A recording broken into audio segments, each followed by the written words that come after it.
देखिए, श्रीकरणपुर की जनता को और कार्यकर्ताओं को मैं बहुत बहुत धन्यवाद देना चाहता हूं कि उन्होंने अच्छा फैसला किया है, क्योंकि 1 महीने से जब से ये सरकार बनी है जनता में कोई उत्साह नहीं है, कोई जोश नहीं है, कोई काम नहीं किया। पहले मंत्री बनाने में 20 दिन से ज़्यादा लगाए, फिर मंत्री बनाने के बाद में विभाग देने में 10 दिन से ज़्यादा लगाए। 1 महीने से ये सरकार कुछ भी नहीं कर रही थी। केवल और केवल कांग्रेस सरकार की जो चलाई हुई जो योजनाएं थी उनके नाम बदलने का या जो रोजगार दिया था उनको बेरोजगार करने का काम कर रही थी, और आदर्श आचार संहिता का उन्होंने बहुत उल्लंघन किया। चुनाव आयोग भी मौन रहा, लेकिन जनता ने अपना जवाब दे दिया। श्रीकरणपुर की जनता जनार्दन को, वहां के कांग्रेस के कार्यकर्ताओं को, मेरे कांग्रेस पार्टी के तमाम पदाधिकारी जितने भी लोग वहां पर चुनाव में लगे हुए थे, मैं उनको बहुत बहुत धन्यवाद देना चाहता हूं, उनका इस्तकबाल करना चाहता हूं कि जनता ने ये बता दिया कि सरकार मंत्री बना सकती है आदर्श आचार संहिता का उल्लंघन करके बिना जीते हुए, लेकिन एमएलए नहीं बना सकती। स्वर्गीय गुरमीत सिंह जी कुन्नर साहब को सच्ची श्रद्धांजलि वहां की जनता ने दी है। ये उनका परिवार है। भाई रूपेंद्र सिंह कुन्नर 12,600 मतों से वहां से जीत करके राजस्थान की विधानसभा में आए हैं। मैं उनका भी स्वागत करता हूं और सरकार को एक सलाह देना चाहता हूं, बिन मांगे सलाह, कि ये जो आप दिल्ली से पर्ची ला करके जो सरकार चला रहे हो उसको बंद करें। जनता जनार्दन ने आपको आशीर्वाद दिया है, 5 साल सरकार चलाने के लिए मैंडेट दिया है। जनता की भावनाओं के अनुरूप आप फैसले करें। जनता क्या चाहती है ये फैसला लोकतंत्र में होना चाहिए, न कि दिल्ली क्या चाहती है। मैं समझता हूं कि इससे हमारे पूरे प्रदेश में कांग्रेस के कार्यकर्ताओं में एक नई ऊर्जा और उत्साह का संचार हुआ है। लोकसभा चुनाव आने वाले हैं, हम लोग तैयार हैं। लोकसभा चुनाव में हम बहुत अच्छी संख्या में राजस्थान से जीत करके कांग्रेस पार्टी के प्रत्याशी जाएंगे और एनडीए सरकार जो मोदी जी के नेतृत्व में है वो दिल्ली से सत्ता से दूर होगी। बीजेपी को ये समझ लेना चाहिए कि आप इस देश में सिर्फ हिंदू मुसलमान पे पॉलिटिक्स करना चाहते हैं। आप अपना काम बताते नहीं हैं। राजस्थान की जनता अपने आप को ठगावा महसूस कर रही है, और वो ठगावा इसलिए महसूस कर रही है कि जनता की समझ में आ गई कि राजस्थान का जो विधानसभा का चुनाव हुआ उसमें जयपुर से लेकर अधिकतर शहरों में आपने सिर्फ चुनाव ये लड़ा, हिंदुओं सावधान आ जाओ, हो जाओ, मुसलमान घुस जाएगा। लोगों के समझ में आ गई, चुनाव खत्म हो गए, मुद्दे खत्म हो गए, हनुमान चालीसा के पाठ बंद हो गए, मंदिर मस्जिद की पॉलिटिक्स बंद हो गई। इन्होंने सब जगह वहाँ भी फैलाने, हर पूरे राजस्थान में ये प्रचार करते हैं, देखो भाई साहब यहाँ मस्जिद बन रही है। वोटर भी भगवान मालिक है, वोटर का वोटर ये नहीं पूछता कि आचार संहिता लगी मस्जिद सरकार बना ही नहीं सकती।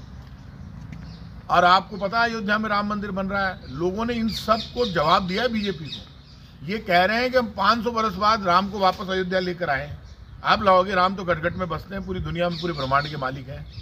ज्यादा दिन ये फर्जीवाड़ा चलेगा नहीं बीजेपी का, और ये उल्टी गिनती शुरू हो गई है बीजेपी की। ये जो करणपुर का रिजल्ट आया, रूपेंद्र सिंह कुन्नर जीते हैं कांग्रेस के प्रत्याशी, ये रिजल्ट इस बात का है कि बीजेपी का झूठ, फरेब और धोखा नहीं चलेगा। एक ही महीने में जब सरकार का हनीमून पीरियड खत्म नहीं हुआ है, घमंड में घूम रहा है। सारी कैबिनेट, मुख्यमंत्री, उप मुख्यमंत्री देख ही नहीं रहे जनता की। तो घमंड देखो इनका। हम भी मंत्री थे भाई, हम चुनाव हार गए, मान गया, लेकिन आपने चुनाव को टारगेट कहाँ किया? जाते ना आप। जनता के समझ में आ गई एक ही दिन में कि कांग्रेस है जो रोटी की, रोजगार की, राम राज्य की बात करती है कि जहां कोई भूखा नहीं सोए, जहां कोई बेरोजगार नहीं हो, जहां किसी के दर्द नहीं हो। और वो कांग्रेस का रिजल्ट अब नजर आया। मैं फिर बीजेपी को कह रहा हूं, अहंकार छोड़ो, घमंड छोड़ो, लोगों को डराना छोड़ो, मुद्दों के अलावा बात करना छोड़ो। जो वादे किए थे राजस्थान में, एक भी वादा यदि वो लागू कर देते, यदि पेट्रोल डीजल भी सस्ता कर देते 12-13 रुपए, जो इनके सबसे बड़े नेता ने वादा किया था राजस्थान की जनता से, तो मैं आज कह रहा हूं इनका रिजल्ट दूसरा होता। लेकिन सबके समझ में आ गई कि वोट लेने के बाद बीजेपी उन मुद्दों की बात ही नहीं करती जिन मुद्दों पर चुनाव में बात की थी। बीजेपी उन मुद्दों की वापस चर्चा नहीं करती है। इसलिए ये तो आप समझ के रखना कि जनता ने तो हमें हरा दिया, राजस्थान की जनता ने। लेकिन ये जो गंगानगर की जनता है, ये आपको पता है रूरल बेल्टों में हमारे 70 सीटें आई है। जनता बहुत समझदार है। रूरल, हम तो सिटीज में ही तो हारे हैं, तो राजस्थान की जनता समझती है, ग्रामीण इलाकों की उन्होंने हराया। ये जनता की जीत है। ये राजस्थान में हमारी कांग्रेस की सरकार के कामों की जीत है और कांग्रेस सरकार की नीतियों। मंत्री बना के उन्होंने जो दाव खेला था, उल्टा पड़ गया ना, आप समझे नहीं। हमने विरोध किया, हमने उस वक्त कहा, कांग्रेस पार्टी ने सवाल उठाया कि आप मंत्री नहीं बना सकते। अब इलेक्शन कमीशन तो लोकसभा में बिल आ गया और इलेक्शन कमीशन की नियुक्ति में पहले सुप्रीम कोर्ट के चीफ जस्टिस बैठते थे। अब इन्होंने कहा चीफ जस्टिस नहीं बैठेंगे, अब तो प्राइम मिनिस्टर और इनका केंद्रीय मंत्री और अपोजिशन लीडर बैठेंगे। तो दो इनके हो गए अब सरकार के। तो अब तो चीफ जस्टिस जो मुख्य चुनाव आयुक्त है वो भी सरकार तय करेगी। इनको जो मनमानी करनी थी कर ली और जनता ने अपनी मनमानी कर दी। ये हार गए। पहली बार ऐसा हुआ जब किसी सरकार ने इस तरह से एमएलए का चुनाव हारा है कि 1 महीना सरकार को शपथ लिए हुआ है और शपथ लेते ही सरकार के सर पर ओले पड़ गए। और ये सरकार के हनीमून पीरियड पर जो ओले पड़े हैं, यदि इन ओलों से ये सावधान होकर सरकार अपना घमंड, अहंकार छोड़कर और जो वादे किए उनको पूरा नहीं करती है, तो जनता, आप समझ लेना, आने वाले चुनाव में इनका सफाया हो जाएगा। 22 तारीख को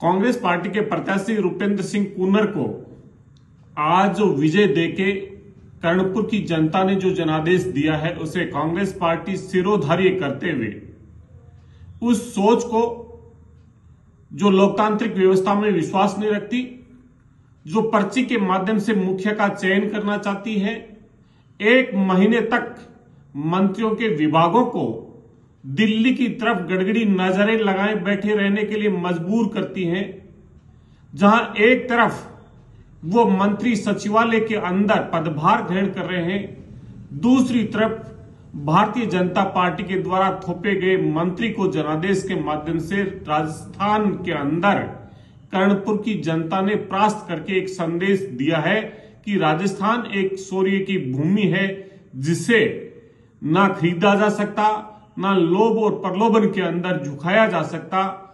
वो सत्य के साथ में, विचार के साथ में खड़े होकर एक संदेश है। ये अभी शुरुआत है। उस भारतीय जनता पार्टी को एक आईना है।